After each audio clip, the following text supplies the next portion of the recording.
Yeah, like he just explained to us, like when he came, he was telling us, yeah, now I'm fully recovered, I'm ready to play, and like, if anybody got question, he can ask me, I will reply it. So it was a crazy atmosphere in the stadium, even after, we were enjoying this moment with the fans, who are always there to support us, and yeah, I think.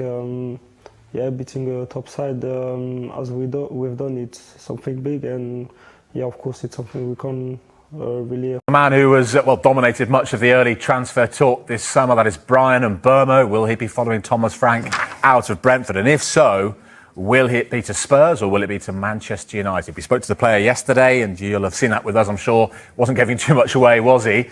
Let's, before we come to the Spurs angle on this, get the Manchester United perspective with you, Mark. Linked with him for some time. They've got competition from Tottenham Hotspur. How confident are they of getting their man?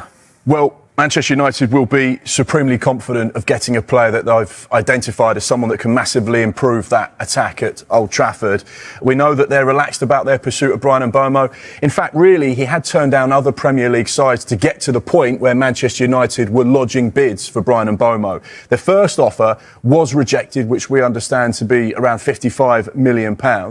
But they know that Bryan Mbeumo has effectively chosen Manchester United. Now, we say effectively, that was at the point maybe a week, 10 days ago, when there were the teams at the table, and he said, right, thanks very much for everyone's interest, but I've decided to go to Manchester United. I know Michael is going to interrupt me in a minute and say, hang on a second, things have changed at one North London club in the last few days, and therefore could that change the destination of Bryan Mbeumo? He has 1 year left on his Brentford contract, but the club do have an additional year, so therefore it's effectively a 2-year deal that would get Bryan Mbeumo out of his contract. We know that there is interest, and we know that Brentford want around £60+ million for the wide man, who's been there since 2019. His numbers stack up, very consistent with what he does, brilliant relationships with every single person he's been at Brentford.